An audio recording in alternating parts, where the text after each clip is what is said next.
ವೀಕ್ಷಕರು, ಕನ್ನಡ ಮಾತೃಭೂಮಿ ವಾರ್ತೆಗಳಿಗೆ ಸ್ವಾಗತ. ನಾನು ಸಂತೋಷಿ ಸರ್ಜೋಕರ್. ಮೊದಲಿಗೆ ಹೆಡ್ಲೈನ್ಸ್.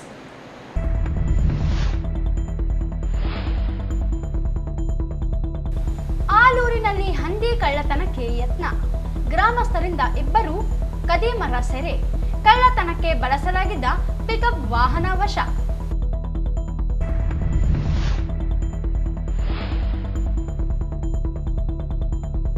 ಕಾರ್ಮಿಕ ವಿರೋಧಿ ಕಾಯ್ದೆಗಳ ಜಾರಿ ವಿರೋಧಿಸಿ ಕಾಯ್ದೆಯ ಪ್ರತಿಕೃತಿ ದಹಿಸಿ ಪ್ರತಿಭಟನೆ.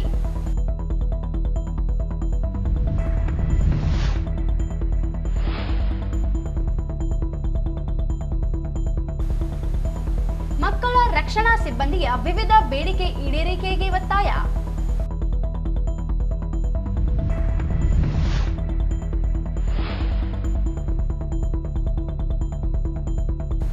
ಸಿಡಿಲು ಬಡಿದು ಕುರಿಗಾಹಿ ಸಾವು.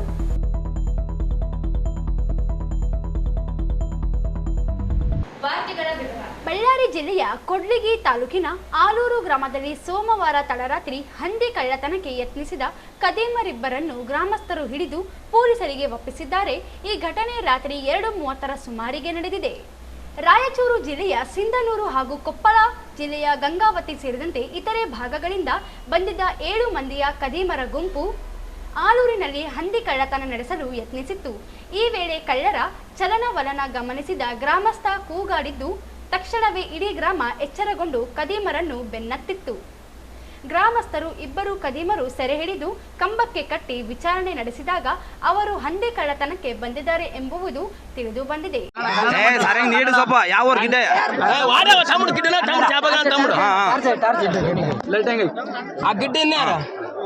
బాబా గిడ్డ తమ్మ సిరిగరేగా 2 సిద్ధవర్తను 4 ಗೊತ್ತಿನ 3 2 పేరు ಗೊತ್ತಾಗ ಎಷ್ಟು ಮಂದಿ ಅయింದ 7 ಮಂದಿ ಹೋಗಲ್ ಪೇರೆಂಟ್ಸ್ ಸೊಣಲೆ ನಿಂಗ ಪೇರೆಂಟ್ಸ್ ಸೊಣ ಕರೆಕ್ಟ್ ಗೊತ್ತಿಲ್ಲಣ್ಣ ಇನ್ನ ಕೊಡಕನ ಅಮ್ಮ ಪೋದ ಈ ನಾಯಲೆ ಸೊಣ ಮತ್ತೆ ಬಂಗಲನ್ನ ಗುಳಿಮಲ ಪಂಗಲನ್ನ ಈಡತಿನ ಗುಳಿಮಲ ಹತ್ತಿನ ಮಾವೇಶು ಇನ್ನ ಕೊಡ ನೀನು ಕಣ್ಣಲ್ಕ ನಮ್ಮ ಮರ್ರಾಗ ಮಾನ ಕೊಡ ಗಿಡ ಮಾನ ಕೊಡ ಗಿಡವ ಮಾನ ಕೊಡ ನಡೆಸಿ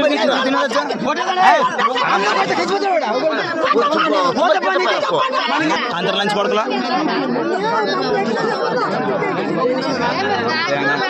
ఉండదిద్రలా ఏనాయన అనేది పోయేది నా కొడకల.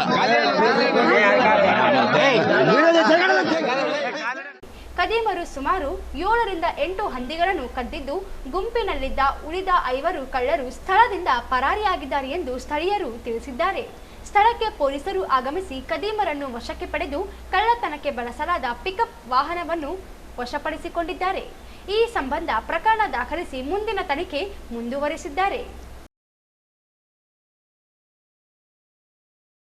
ಕಾರ್ಮಿಕ ವಿರೋಧಿ 4 ಕಾರ್ಮಿಕ ಸಂಹಿತೆಗಳನ್ನು ರದ್ದುಗೊಳಿಸಬೇಕು ಎಂದು ಒತ್ತಾಯಿಸಿ ಕಾರ್ಮಿಕ ಸಂಘಟನೆಗಳ ಜಂಟಿ ಸಮಿತಿ ನೇತೃತ್ವದಲ್ಲಿ ನಗರದ ಹಳೆ ಡಿಸಿ ಕಚೇರಿ ಮುಂದೆ ಕಾಯ್ದೆಗಳ ಪ್ರತಿಕೃತಿ ದಹಿಸಿ ಪ್ರತಿಭಟನೆ ನಡೆಸಲಾಯಿತು. ನಗರದ ಹಳೆ ಜಿಲ್ಲಾಧಿಕಾರಿ ಕಚೇರಿ ಸಮೀಪದಲ್ಲಿ ಪ್ರತಿಭಟನೆ ನಡೆಸಿ ಕೇಂದ್ರ ಸರ್ಕಾರದ ವಿರುದ್ಧ ಘೋಷಣೆ ಹಾಕಿ ಆಕ್ರೋಶ ವ್ಯಕ್ತಪಡಿಸಿದರು. ಕಾರ್ಮಿಕ ವಿರೋಧಿ ಕಾಯ್ದೆಗಳ ಜಾರಿಗೆ ಮುಂದಾಗಿದ್ದನ್ನು ಖಂಡಿಸಿದರು. ಅಧಿಕಾರಕ್ಕೆ ಬಂದ ಬಿಜೆಪಿ ಸರ್ಕಾರ ಕಾರ್ಪೊರೇಟ್ ಕಂಪನಿಗಳ ಪರವಾದ ನೀತಿಗಳನ್ನು ವಿರೋಧಿಸಿದರು.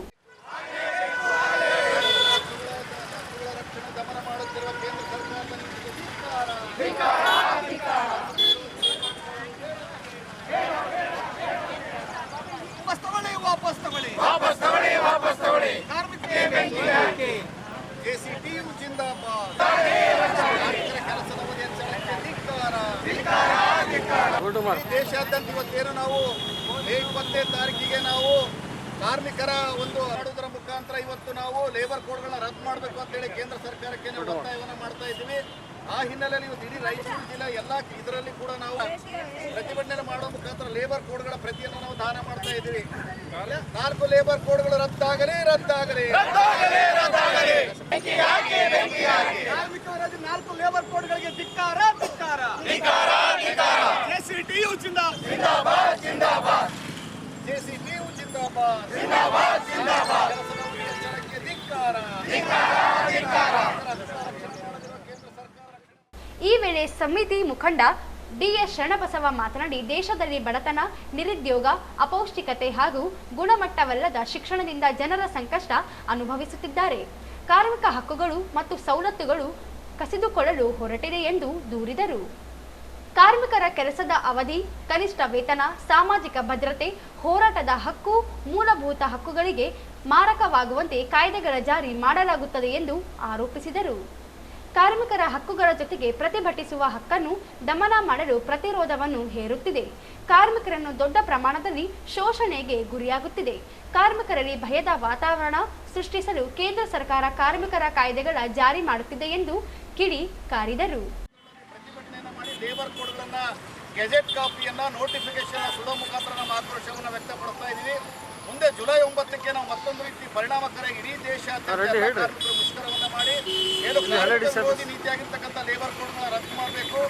4 ಸಂಹಿತೆಗಳಲ್ಲಿ ಇವತ್ತು ಕಾರ್ಮಿಕರ ಯಾವುದೇ ಇಲ್ಲ ಮತ್ತು ಕಾರ್ಮಿಕರ ಕೆಲಸದ ಅವಧಿಯನ್ನು ಹೆಚ್ಚಳ ಮಾಡ್ತಕ್ಕಂಥ ಪ್ರಶ್ನೆ ಇರ್ಬೋದು, ಇವತ್ತು PF ಬೇರೆ ಬೇರೆ ಮಾಡ್ತಕ್ಕಂಥ ಪ್ರಶ್ನೆ ಇರ್ಬೋದು. ಆಮೇಲೆ ಇವತ್ತು ಕಾರ್ಮಿಕರು ತಮ್ಮ ಫ್ಯಾಕ್ಟರಿಗಳಲ್ಲಿ ತಾವು ಮಾಡ್ತಕ್ಕಂಥ ಕೆಲಸದ ಇದರಲ್ಲಿ ಅವರು ಸಂಘಗಳನ್ನು ಕಟ್ಕೊಳ್ಳೋದಿಲ್ಲ, ವೇತನಗಳನ್ನು ಕೇಳುವಂಥದ್ದಿಲ್ಲ, ಮುಷ್ಕರವನ್ನು ಮಾಡದೇ ಇರುವಂಥ ಒಂದು ವಾತಾವರಣವನ್ನು ಕೇಂದ್ರ ಸರ್ಕಾರ ನಿರ್ಮಾಣ ಮಾಡಿ ಇವತ್ತು ದೊಡ್ಡ ರೀತಿಯಲ್ಲಿ ಕಾರ್ಮಿಕರ ಮೇಲೆ ಆಕ್ರಮಣ ನೀತಿಯನ್ನು ಮಾಡ್ತಾ ಇದೆ.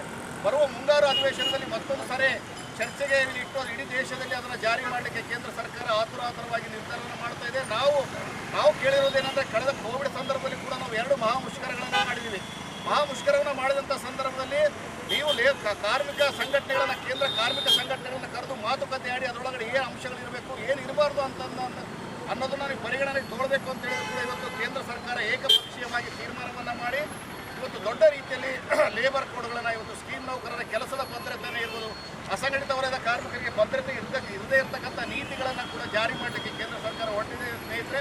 ಆ ಹಿನ್ನೆಲೆಯಲ್ಲಿ ಇವತ್ತು ನಾವು ಕೇಂದ್ರ ಕಾರ್ಮಿಕ ಸಂಘಟನೆಗಳು JCBನ ರಾಯಚೂರು ಜಿಲ್ಲಾ ಘಟಕದ ನೇತೃತ್ವದಲ್ಲಿ ಒಂದು ಪ್ರತಿಭಟನೆಯನ್ನು ಮಾಡಿ ಮಾನ್ಯ ತಹಸೀಲ್ದಾರ್ ಮುಖಾಂತರ ಮಾನ್ಯ ಪ್ರಧಾನಮಂತ್ರಿಗಳಿಗೆ ನಾವು ಮನವಿಯನ್ನು ಕೊಡ್ತಾ ಇದ್ದೀವಿ.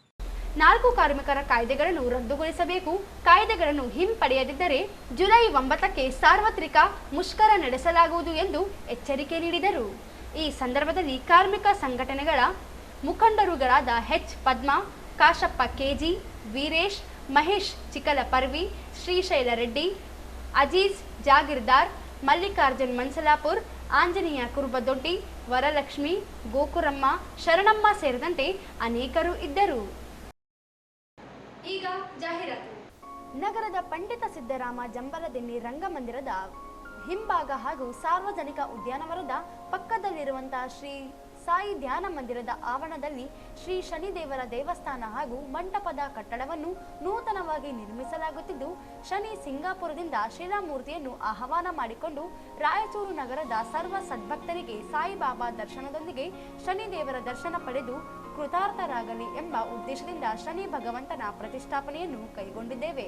ಸರ್ವ ಸದ್ಭಕ್ತರಿಗೂ ಶನಿದೇವರಿಗೆ ಎಣ್ಣೆ ಹರಿಯುವ ಸದಾವಕಾಶವನ್ನು ಮಾಡಿಕೊಡಲಾಗುವುದು. ಆದ ಕಾರಣ ಸರ್ವ ಸದ್ಭಕ್ತರು ದೇವಸ್ಥಾನ ಹಾಗೂ ಮಂಟಪ ನಿರ್ಮಾಣ ಕಾರ್ಯದಲ್ಲಿ ಭಾಗವಹಿಸಿ ತನು ಮನ ಧನಾದಿ ತ್ರಿಕರಣ ಸೇವೆ ಸಲ್ಲಿಸಿ ಶ್ರೀ ಸಾಯಿಬಾಬಾ ಹಾಗೂ ಶ್ರೀ ಶನಿದೇವರ ಕೃಪೆಗೆ ಪಾತ್ರರಾಗಬೇಕೆಂದು ಶ್ರೀ ಸಾಯಿ ಧ್ಯಾನ ಮಂದಿರದ ಸಂಸ್ಥಾಪಕ ಅಧ್ಯಕ್ಷರು ಧರ್ಮದರ್ಶಿಗಳಾದ ಶ್ರೀ ಸಾಯಿ ಕಿರಣ್ ಆದೋನಿ ಇವರು ಕೋರಿದ್ದಾರೆ. ಓಂ ಸಾಯಿರಾಮ್. ನಮಸ್ಕಾರ ಎಲ್ಲ ಸಾಯಿ ಭಕ್ತಾದಿಗಳಿಗೆ. ನನ್ನ ಹೆಸರು ಸಾಯಿ ಕಿರಣ್ ಆದೋನಿ, ಸಂಸ್ಥಾಪಕ ಧರ್ಮಾಧಿಕಾರಿಗಳು, ಓಂ ಸಾಯಿ ಧ್ಯಾನ ಮಂದಿರ, ರಂಗಮಂದಿರ ಹಿಂಭಾಗದಲ್ಲಿರುವಂಥ ಸಾಯಿ ಮಂದಿರ. ನಮ್ಮ ಸಾಯಿ ಮಂದಿರ ಆವರಣದಲ್ಲಿ ಶನಿದೇವರ ಮಂಟಪ ನಿರ್ಮಾಣಗೊಳ್ತಾ ಇದೆ. ಶನಿ ಶಿಂಗ್ನಾಪುರನಿಂದ ಶನಿದೇವರ ಶಿಲಾ ತೆಗೆದುಕೊಂಡು ಬಂದು ಇಲ್ಲಿ ಸ್ಥಾಪನೆ ಮುಂದಿನ ದಿನಗಳಲ್ಲಿ ಆಗಲಿದೆ. ಈ ಒಂದು ಕಟ್ಟಡ ನಿರ್ಮಾಣ ಕಾರ್ಯ ಪ್ರಾರಂಭಗೊಂಡಿದೆ. ಈ ಒಂದು ಕಟ್ಟಡ ನಿರ್ಮಾಣ ಕಾರ್ಯಕ್ಕೆ ಭಕ್ತಾದಿಗಳು ತನುಮನ ಧನದಿಂದ ಸೇವೆಯನ್ನು ಸಲ್ಲಿಸಬೇಕಾಗಿ ವಿನಂತಿಸಿಕೊಳ್ಳುತ್ತಾ ಇದ್ದೇನೆ. ಈ ಮೂಲಕ ನಮ್ಮ ರಾಯಚೂರಿನಲ್ಲಿ ಇದೇ ಪ್ರಥಮ ಶನಿದೇವರ ಮಂದಿರ ಅಂತ ಹೇಳಲಿಕ್ಕೆ ಇಚ್ಛಪಡ್ತೇನೆ. ಏಕೆಂದರೆ ಭಾಳಷ್ಟು ಜನ ಶನಿದೇವರ ಮಂದಿರ ನಿರ್ಮಾಣ ಮಾಡಬೇಕಂದ್ರೆ ಹಿಂದೇಟಾಗ್ತಾರೆ ಅಂಥೇಳಿ ಕೇಳಿಬಂದಿದೆ. ಆದರೆ ನಾವು ಈ ಶನಿದೇವರ ಮಂದಿರ ಕಟ್ತಾ ಇದ್ದೀವಿ ಅಂದರೆ ನಾವು ಕಟ್ತಾ ಇಲ್ಲ, ಆ ಭಗವಂತನ ಶಿರಡಿ ಸಾಯಿಬಾಬಾನ ಅನುಗ್ರಹ. ಯಾಕೆಂದರೆ ಶಿರಡಿಗೆ ಹೋದರೆ ಶನಿದೇವರ ದರ್ಶನ, ನಮ್ಮ ರಾಯಚೂರಿನಲ್ಲಿ ಸಾಯಿ ಮಂದಿರಕ್ಕೆ ಬಂದರೆ ಶನಿದೇವರ ದರ್ಶನ ಆಗಬೇಕು, ನಮ್ಮ ಎಲ್ಲ ಭಕ್ತಾದಿಗಳಿಗೆ ಶನಿ ದೋಷ ನಿವಾರಣೆ ಆಗಬೇಕು ಅನ್ನೋ ಉದ್ದೇಶದಿಂದ ಬಾಬಾರವರು ಈ ಒಂದು ಶನಿ ಮಂದಿರ ನಿರ್ಮಾಣ ಕಾರ್ಯ ಪ್ರಾರಂಭ ಮಾಡಿದ್ದಾರೆ. ಭಕ್ತಾದಿಗಳು ಈ ಒಂದು ಮಂದಿರಕ್ಕೆ ತನುಮನ ಧನದಿಂದ ಸೇವೆಯನ್ನು ಸಲ್ಲಿಸಬೇಕು ಹಾಗೂ ಈ ಒಂದು ಶನಿದೇವರಿಗೆ ಭಕ್ತಾದಿಗಳ ಕೈಯಿಂದಲೇ ಎಣ್ಣೆ ಹಾಕುವ ಒಂದು ಸೇವೆಯನ್ನು ಕಲ್ಪಿಸಿಕೊಡಲಾಗುವುದು ಮುಂದಿನ ದಿನಗಳಲ್ಲಿ. ಇದೇ ತಿಂಗಳು ಉದ್ಘಾಟನೆ ಮಾಡಬೇಕನ್ನೋ ಒಂದು ಉದ್ದೇಶದಿಂದ ನಾವು ಕಟ್ಟಡ ನಿರ್ಮಾಣ ಅತಿಶಯ ವೇಗದಲ್ಲಿ ಹೊಂಟಿದೆ.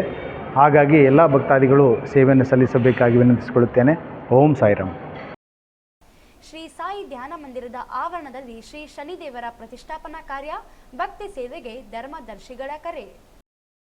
ರಾಜ್ಯದಲ್ಲಿ ಅನಾಥ, ಪರಿತ್ಯಕ್ತ ಮತ್ತು ಸಂಕಷ್ಟದಲ್ಲಿರುವ ಮಕ್ಕಳ ರಕ್ಷಣೆಗಾಗಿ ಶ್ರಮಿಸುತ್ತಿರುವ ಮಕ್ಕಳ ರಕ್ಷಣಾ ಸಿಬ್ಬಂದಿಯ ವಿವಿಧ ಬೇಡಿಕೆಗಳ ಈಡೇರಿಸುವಂತೆ ಒತ್ತಾಯಿಸಿ ಕರ್ನಾಟಕ ರಾಜ್ಯ ಮಕ್ಕಳ ರಕ್ಷಣಾ ನಿರ್ದೇಶನಾಲಯ ಖಾಯಂಮೇತರ ನೌಕರರ ಸಂಘದಿಂದ ಮಂಗಳವಾರ ಜಿಲ್ಲಾಧಿಕಾರಿ ಕಚೇರಿಯ ಸ್ಥಾನಿಕ ಅಧಿಕಾರಿಗೆ ಮನವಿ ಸಲ್ಲಿಸಲಾಯಿತು. ಮಕ್ಕಳ ರಕ್ಷಣಾ ಕಾರ್ಯಕ್ರಮಗಳು ಕಾಯಂ ಸ್ವರೂಪವಾಗಿದ್ದು, ಮಿಷನ್ ವಾತ್ಸಲ್ಯ ಯೋಜನೆಯನ್ನು ಕಾಯಂ ಮಾಡಿ ಅನುದಾನ ಹೆಚ್ಚಳ ಮಾಡುವುದು, ಅನಾಥ, ಪರಿತ್ಯಕ್ತ ಮತ್ತು ಸಂಕಷ್ಟದಲ್ಲಿರುವ ಮಕ್ಕಳ ರಕ್ಷಣೆಗಾಗಿ ದುಡಿಯುವ ಸಿಬ್ಬಂದಿಯು ಕಾಯಂ ಸ್ವರೂಪದ ಜವಾಬ್ದಾರಿಗಳನ್ನು ಹಾಗೂ ಶಾಸನಬದ್ಧ ಕರ್ತವ್ಯಗಳನ್ನು ನಿರ್ವಹಿಸಬೇಕಿರುವುದರಿಂದ ಹಾಲಿ ಯೋಜನೆಯಡಿ ದುಡಿಯುತ್ತಿರುವ ಸಿಬ್ಬಂದಿಯನ್ನು ತಕ್ಷಣ ಇನ್ಸೂರೆನ್ಸ್ಗೆ ಬದಲಿಸಿ ಮುಂದುವರೆಸುವುದು ಹಾಗೂ ವೇತನವನ್ನು ಸರ್ಕಾರವೇ ನೇರವಾಗಿ ಪಾವತಿಸಬೇಕು. ಪಶ್ಚಿಮ ಬಂಗಾಳ ಮಿಷನ್ ವಾತ್ಸಲ್ಯ ಮಾದರಿಯಲ್ಲಿ ರಜೆ ಸೌಲಭ್ಯ, 60 ವರ್ಷಗಳವರೆಗೆ ಉದ್ಯೋಗ ಭದ್ರತೆ ನೀಡುವುದು. ಮಕ್ಕಳ ರಕ್ಷಣಾ ನಿರ್ದೇಶನಾಲಯದಡಿ ಸಿಬ್ಬಂದಿಗಳು 13 ವರ್ಷಗಳಿಂದ ನಿರಂತರವಾಗಿ ಸೇವೆ ಸಲ್ಲಿಸುತ್ತಿದ್ದು, ಸಿಬ್ಬಂದಿಯನ್ನು ಖಾಯಂ ಯಾತಿ ಮಾಡಲು ಸೇವಾ ನಿಯಮಾವಳಿಗಳನ್ನು ರಚಿಸುವುದು. ಪ್ರಸ್ತುತ ನೀಡುತ್ತಿರುವ ವೇತನವು ಕಡಿಮೆ ಇದ್ದು, ಮಾನ್ಯ ಸುಪ್ರೀಂ ಕೋರ್ಟ್ ತೀರ್ಪಿನಂತೆ ಸಮಾನ ಕೆಲಸಕ್ಕೆ ಸಮಾನ ವೇತನ ಜಾರಿ ಮಾಡುವುದು. ಚೈಲ್ಡ್ ಲೈನ್ ಸಿಬ್ಬಂದಿಗೆ ಪ್ರಸ್ತುತ ನೀಡುತ್ತಿರುವ ವೇತನವು ಕನಿಷ್ಠ ವೇತನಕ್ಕಿಂತಲೂ ಕಡಿಮೆ ಇದ್ದು, ಪರಿಷ್ಕೃತ ಕನಿಷ್ಠ ವೇತನ ಜಾರಿ ಮಾಡುವುದು. ಜಿಲ್ಲಾ ಮಕ್ಕಳ ರಕ್ಷಣಾ ಘಟಕದ ಆಪ್ತ ಸಮಾಲೋಚಕರುಗಳಿಗೆ ಸಿಸಿಐ ಆಪ್ತ ಸಮಾಲೋಚಕರುಗಳಿಗಿಂತಲೂ ಕಡಿಮೆ ವೇತನ ನಿಗದಿ ಪಡಿಸಲಾಗಿದೆ. ಇದನ್ನು ಸರಿಪಡಿಸುವುದು. ಕಚೇರಿಯಲ್ಲಿ ಕಾರ್ಯನಿರ್ವಹಿಸುವ ಡೇ ಗ್ರೂಪ್ ಸಿಬ್ಬಂದಿಗೆ ಕನಿಷ್ಠ ವೇತನದನ್ವಯ ವೇತನ ನಿಗದಿಪಡಿಸುವುದು. ಎಲ್ಲ ಮಹಿಳಾ ಸಿಬ್ಬಂದಿಗೆ ವೇತನ ಸಹಿತ ಹೆರಿಗೆ ರಜೆ ನೀಡುವುದು. ಮಕ್ಕಳ ರಕ್ಷಣಾ ನಿರ್ದೇಶನಾಲಯದಡಿ ಕಾರ್ಯನಿರ್ವಹಿಸುತ್ತಿರುವ ಎಲ್ಲ ಸಿಬ್ಬಂದಿಗಳಿಗೆ ರೂಪಾಯಿ 10 ಲಕ್ಷ ಅಪಘಾತ ಚಿಕಿತ್ಸೆ ಮತ್ತು ಮರಣಕ್ಕೆ ವಿಮೆ ಸೌಲಭ್ಯ ಕಲ್ಪಿಸಬೇಕು ಎಂದು ಮನವಿ ಮಾಡಿದರು. ಈ ಸಂದರ್ಭದಲ್ಲಿ ಸಂಘದ ಜಿಲ್ಲಾ ಗೌರವ ಅಧ್ಯಕ್ಷ ಕಿರಲಿಂಗಪ್ಪ, ಜಿಲ್ಲಾಧ್ಯಕ್ಷ ಹನುಮೇಶ್, ಜಿಲ್ಲಾ ಕಾರ್ಯದರ್ಶಿ ರಮೇಶ್ ಎಂ, ಜಿಲ್ಲಾ ಉಪಾಧ್ಯಕ್ಷೆ ವಿಜಯ ಕೆ, ಜಿಲ್ಲಾ ಖಜಾಂಚಿ ಶಿವರಾಜ್, ಸದಸ್ಯರಾದ ಜ್ಯೋತಿ, ತಿಕ್ಕಯ್ಯ, ಖಾಜಾ ಬಿ, ಕವಿತಾ, ಸುರೇಶ್, ನರಸಿಂಹ, ಜಿಬಿ ದಿನೇಶ್ ಕುಮಾರ್, ಈರಮ್ಮ ಇದ್ದರು. ಸಿಡಿಲು ಬಡಿದು ಕುರಿಗಾಹಿ ಸಾವನ್ನಪ್ಪಿದ ಘಟನೆ ಜಿಲ್ಲೆಯ ಅರಕೇರ ತಾಲೂಕಿನ ಭೋಗಿ ರಾಮನಗುಂಡ ಗ್ರಾಮದಲ್ಲಿ ಸೋಮವಾರ ಸಂಜೆ ನಡೆದಿದೆ. ಹನುಮಗೌಡ ನಾಯಕ್ ವಯಸ್ಸು 16 ಮೃತ ಬಾಲಕ ಕುರಿ ಮೇಯಿಸಲು ಹೋದಲ್ಲಿ ಇದ್ದ ಸಂದರ್ಭದಲ್ಲಿ ಸೋಮವಾರ ಸಂಜೆ ಗುಡುಗು ಸಿಡಿಲು ಸಹಿತ ಭಾರಿ ಮಳೆ ಸುರಿದಿತ್ತು. ಇದೇ ವೇಳೆ ಹನುಮಗೌಡನಿಗೆ ಸಿಡಿಲು ಬಡಿದು ಹೊಲದಲ್ಲಿ ಮೃತಪಟ್ಟಿದ್ದಾನೆ. ಈ ಘಟನೆ ಜಾಲಹಳ್ಳಿ ಪೊಲೀಸ್ ಠಾಣಾ ವ್ಯಾಪ್ತಿಯಲ್ಲಿ ನಡೆದಿದೆ. ಕೊನೆಯಲ್ಲಿ ಮತ್ತೊಮ್ಮೆ ಹೆಡ್ಲೈನ್ಸ್.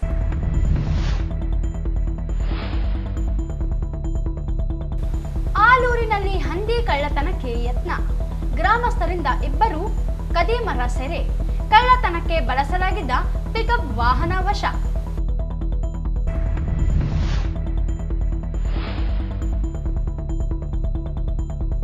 ಕಾರ್ಮಿಕ ವಿರೋಧಿ ಕಾಯ್ದೆಗಳ ಜಾರಿ ವಿರೋಧಿಸಿ ಕಾಯ್ದೆಯ ಪ್ರತಿಕೃತಿ ದಹಿಸಿ ಪ್ರತಿಭಟನೆ.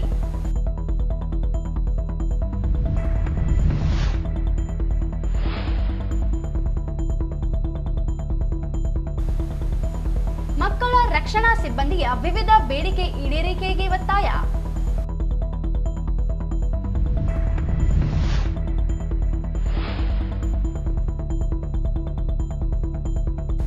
ಸಿಡಿಲು ಬಡಿದು ಕುರಿಗಾಹಿ ಸಾವು.